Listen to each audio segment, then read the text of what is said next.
Shalom, shalom, shalom, Israel. This is Captain Paul Israel from Kingdom Builders of Israel LLC, and this is the part 2 lesson on the Muslim religion. It's not in the Bible, so this is just a continuation in this series. So get out a pen and notepad, Israel. Continue taking your notes. So in this PowerPoint slide, this is getting to the understanding that our forefather Abraham is getting to the understanding of getting more information concerning about Yahweh's covenant with him. Okay, so Yahweh is now going to expound further on that covenant agreement that he established with Abraham years earlier. So now Yahweh is going to bring more detailed information concerning this covenant agreement that he's establishing with Abraham. So in this PowerPoint slide, it says this: Yahweh appeared to Abraham to talk to him about his covenant agreement. So again, Yahweh is going to establish more information concerning about his covenant agreement with Abraham, which of course is going to be passed down generational from Abraham, Isaac to Jacob of understanding. Genesis chapter 17 verse 1.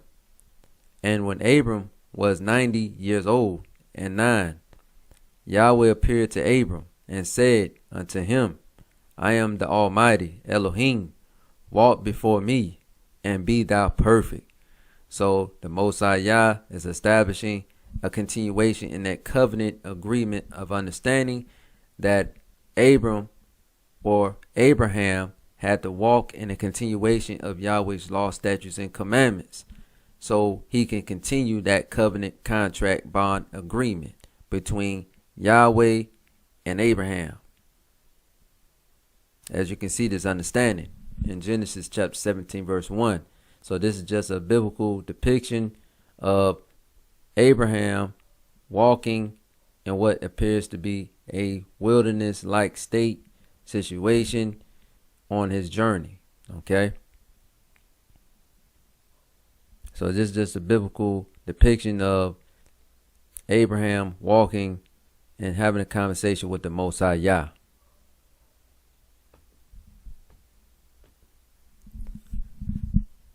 So this is a continuation in understanding. Yahweh appeared to Abram to talk to him about his covenant agreement. So this is a continuation in understanding, but we're going to establish an understanding on where it's getting into in Genesis chapter 17 verse 1, where it's getting into and be thou perfect, right? It's going to expound on Yahweh's commandments of the understanding that Abraham had to walk in Yahweh's commandments. That's how he was going to be able to be in perfection unto the Most High. Okay, that's the understanding.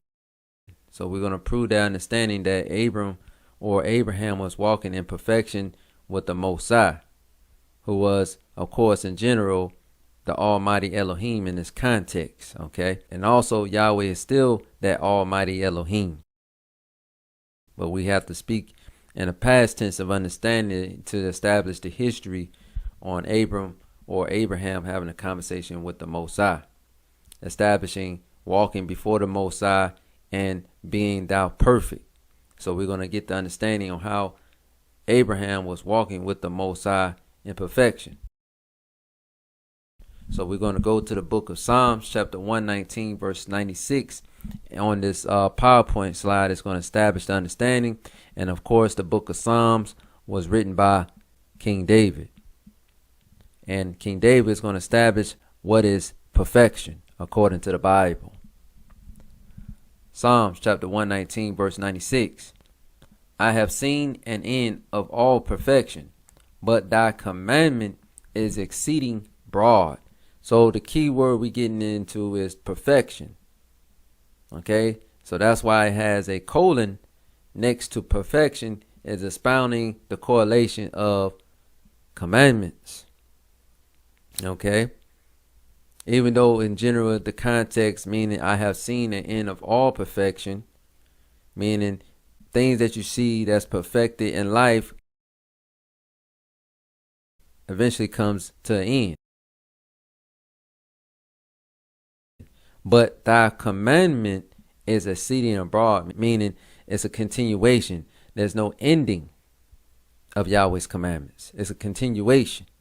But we had just established the compare and contrast that King David was comparing the perfection of Yahweh's creation and also the perfecting of Yahweh's commandments. So that's the correlation that King David is establishing, that Yahweh's commandments is the perfection. That's everlasting. That's never ending. It's basically a continuation. And this is why we got the commandments, which right here on those two table stones to the right in this particular picture, as the staple piece of Yahweh's righteousness of understanding. Okay. So we just giving this just an example to establish what Genesis chapter 17 verse 1 was getting into, where the Most High, the Almighty Elohim, commanded Abraham to walk before him and be thou perfect. So Yahweh was commanding Abraham to walk with him in perfection of keeping his commandments. That's the understanding. So now we go to the next slide where it says, in the continuation on, Yahweh appeared to Abraham to talk to him about his covenant agreement. So when we go to the book of Genesis chapter 17 verse 2, is getting to the understanding on the covenant agreement between Abraham and the Most High. Genesis chapter 17 verse 2. And I will make my covenant between me and thee, and will multiply thee exceedingly. So again, as you can see, the understanding that this is getting into that covenant agreement. That's why we have that title where it says Yahweh appeared to Abraham to talk to him about his covenant agreement.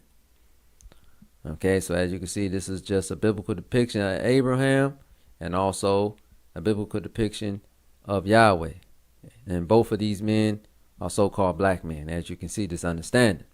So it says, and I will make my covenant between me and thee, and will multiply thee exceedingly. Yahweh is establishing to Abraham that, hey, your seed line, or what you produce in the earth through your wives, they're going to have abundance based upon being certain type of nations formed from Abraham's seed line. That's why he says, and will multiply thee exceedingly. So you're going to have more than just one seed line, Abraham. Even though you have a seed line through Ishmael,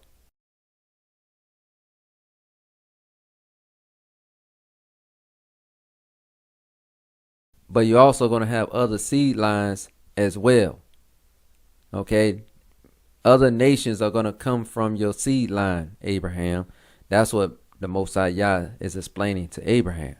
You're going to have more nations coming from your seed line than just Ishmael. That's why he says, and will multiply thee exceedingly. That's the understanding. The next slide says, Yahweh changed Abram's name to Abraham. So this is the understanding in Genesis chapter 17 verse 5. Neither shall thy name any more be called Abram, but thy name shall be Abraham. For a father of many nations have I made thee. Because Abraham had more than one child. Okay, Abraham had several other children. This is the understanding. So nations came out of Abraham's seed line. Okay, Abraham had more than one seed line. That's the understanding.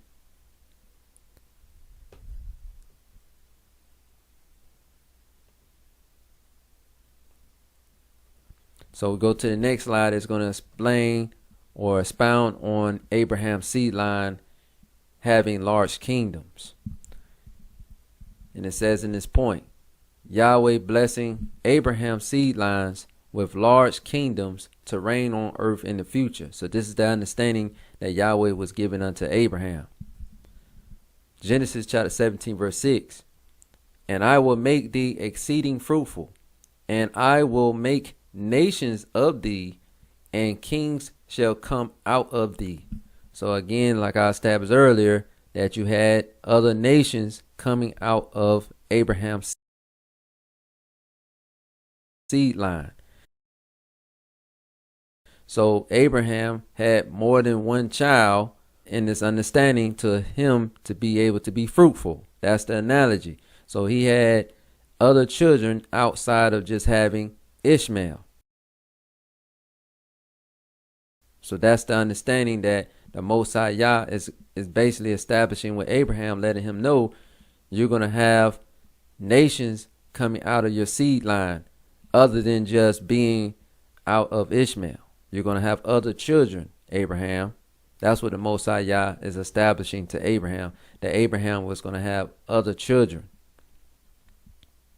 And those children was going to have dominion over the earth under different nations' rulership of understanding.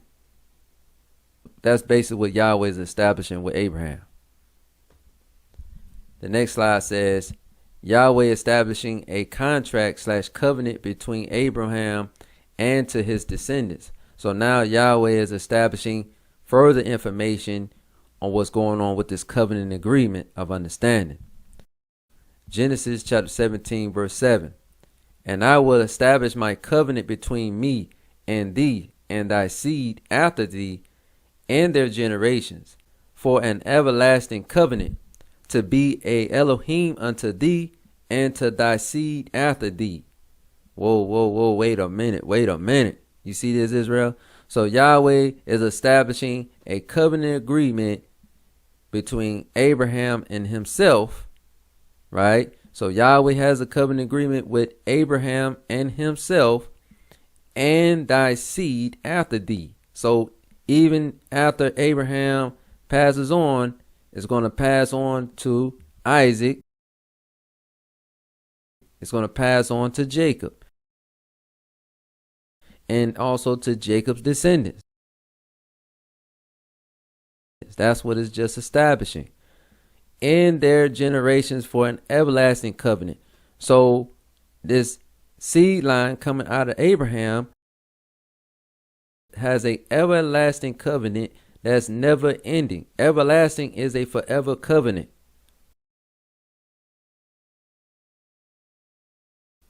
Contrary to what the Quran, or contrary to what these Muslim people are saying, that the covenant ended because the children of Israel didn't know how to live right. They didn't want to respect the Most High, so the covenant ended. No.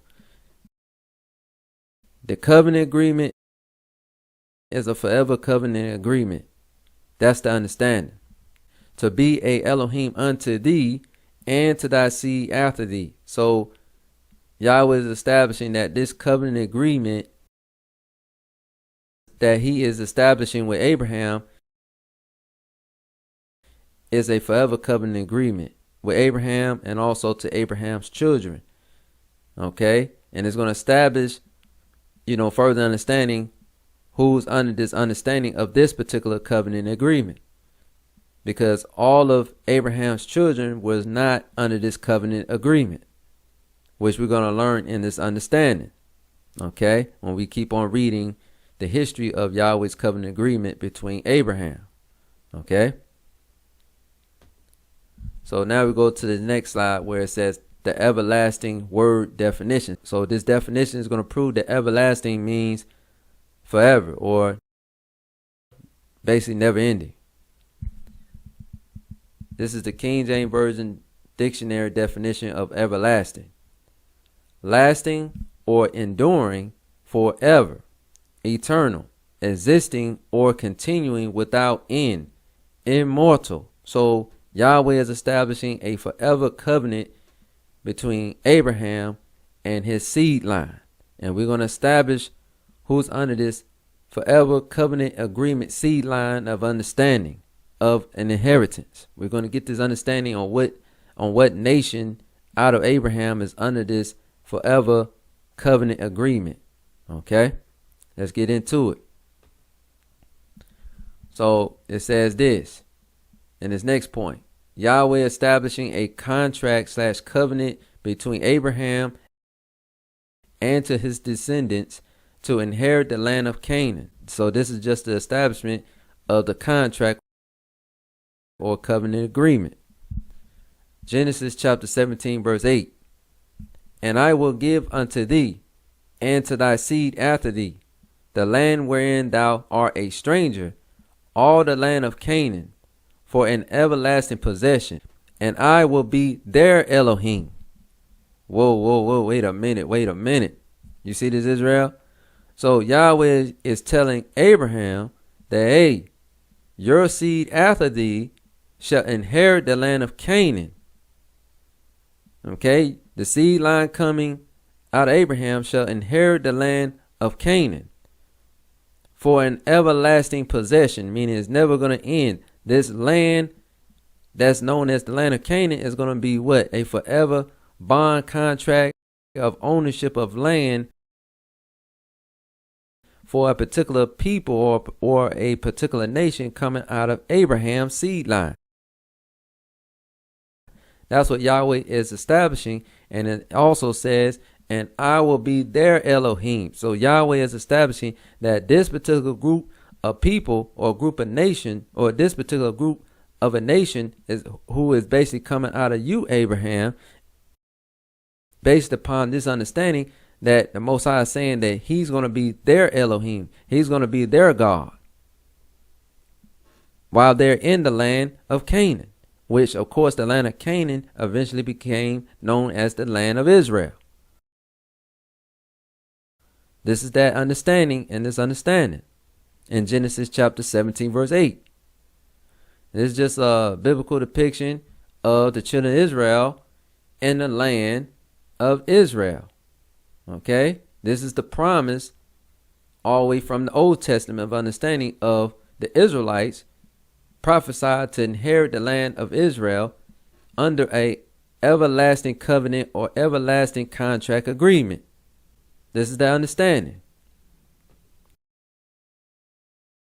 The next slide says Abraham's descendants inheriting the land of Canaan to become the land of Israel. So this is getting to the understanding of the transition from the land known as the land of Canaan being transformed into being known as the land of Israel. So we're going to go to the book of Joshua chapter 14 verse 1, which matches up with the Bible prophecy which we just read in Genesis chapter 17 verse 8 in the understanding.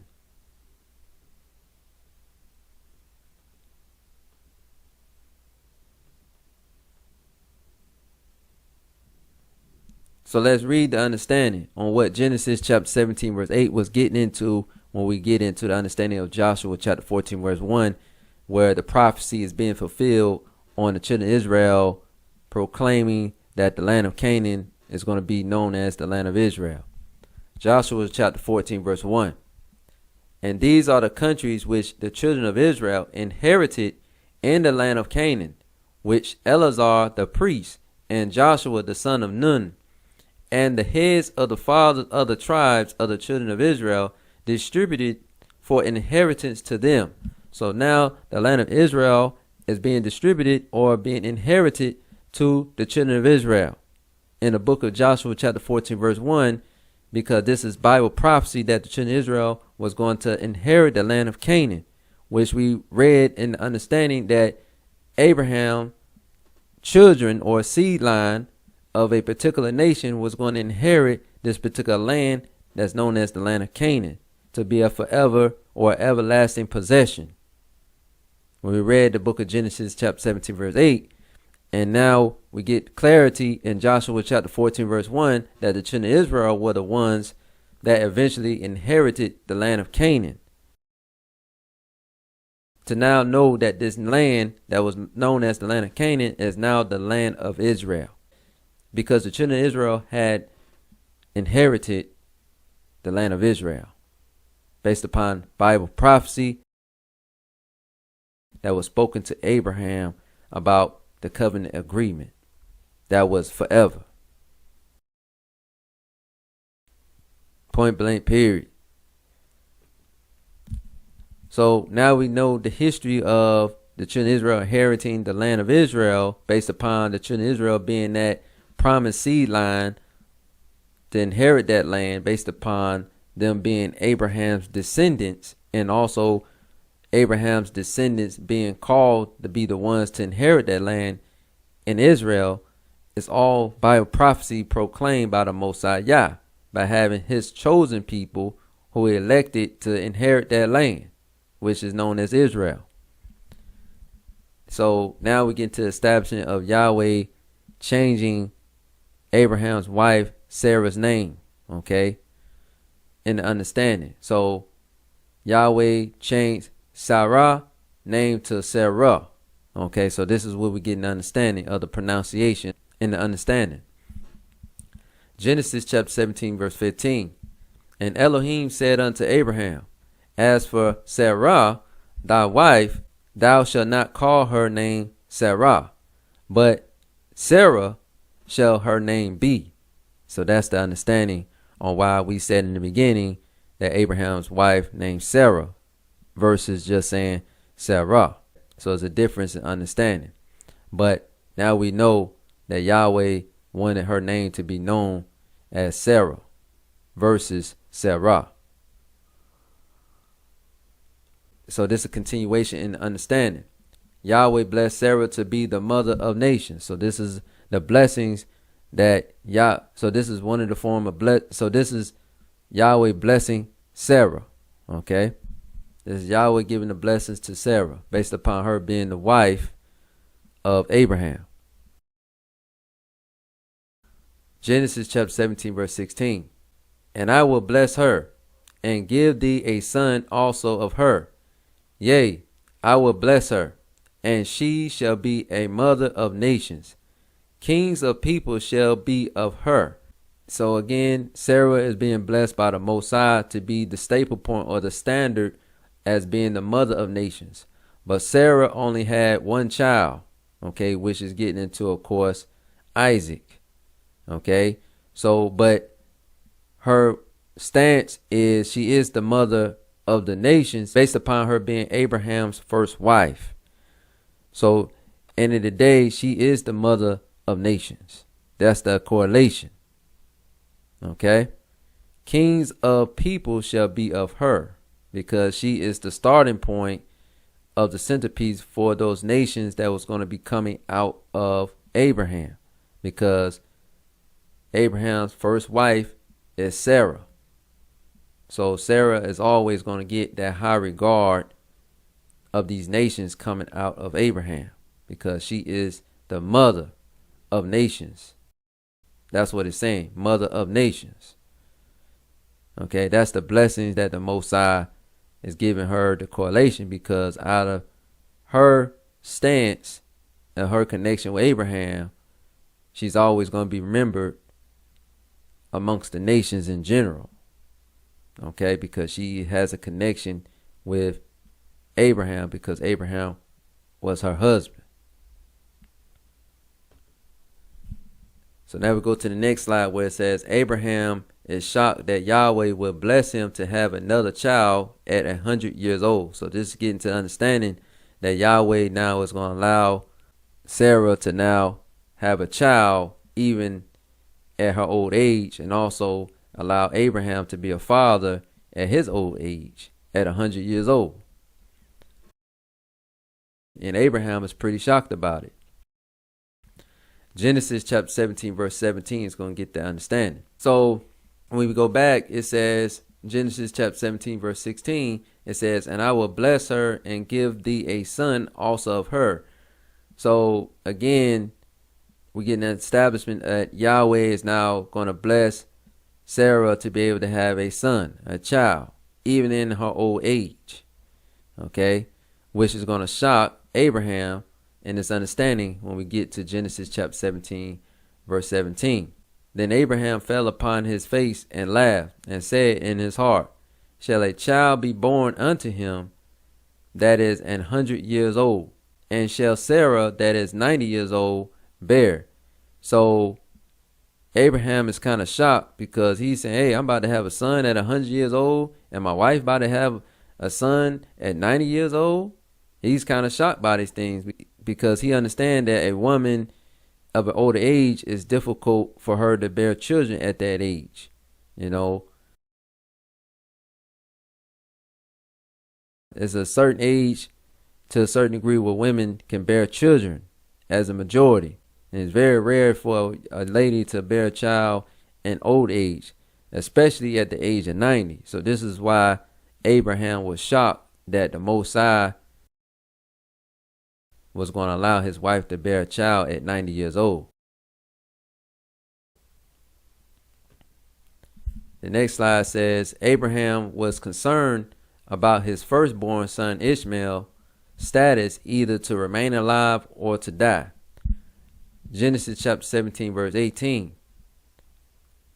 And Abraham said unto Elohim, "Oh, that Ishmael might live before thee."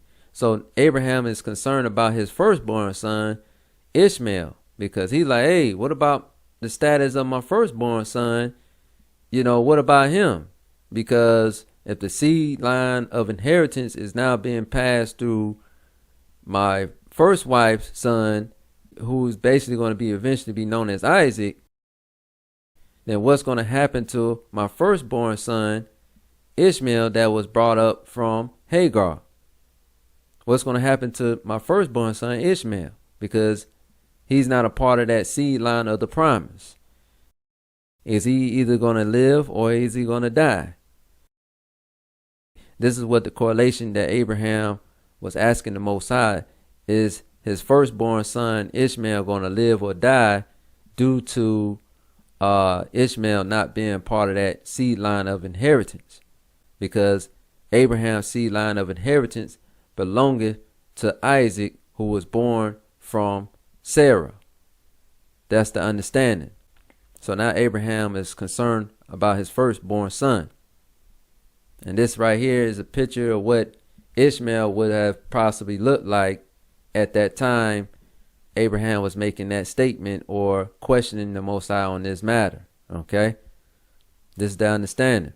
So now we're going to go to a few chapters over where we're now going to get to the understanding of Yahweh opening the womb of Sarah for her to conceive a baby. Okay, so this is the understanding. Genesis chapter 21 verse 1. And Yahweh visited Sarah as he had said, and Yahweh did unto Sarah as he had spoken. So now Sarah is being able to bear a child based upon prophecy that Yahweh spoke to Abraham on. Then the next point says Sarah gave birth to Isaac. So Genesis chapter 21 verse 2 is getting an analogy on Sarah actually conceiving a child, meaning she got pregnant. Meaning after Abraham and Sarah had sex, sometime later, eventually, Sarah eventually got pregnant. That's what it's establishing. Genesis chapter 21 verse 2. For Sarah conceived and bare Abraham a son in his old age, at the set time of which Elohim had spoken to him. So again, there's the correlation. So the Most High made this prophecy happen very quickly. That's the understanding. Okay? Because the Most High is a man of his word, as you can see. And so as you can see, Sarah over here appears to be pregnant, and Abraham is right here as a biblical depiction of the understanding. The next slide says Isaac was born based on prophecy being fulfilled. Genesis chapter 21 verse 3. And Abraham called the name of his son that was born unto him, whom Sarah bare to him, Isaac. So again, Isaac is that seed line that was given over to be the promised seed line from Abraham to Isaac, and of course eventually to Jacob.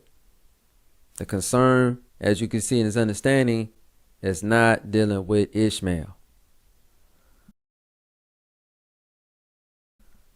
Okay, so Abraham called the name of his son that was born unto him, whom Sarah bare to him, Isaac. This is a biblical depiction of Abram or Abraham, and also this biblical depiction of what Isaac would look like as a newborn baby.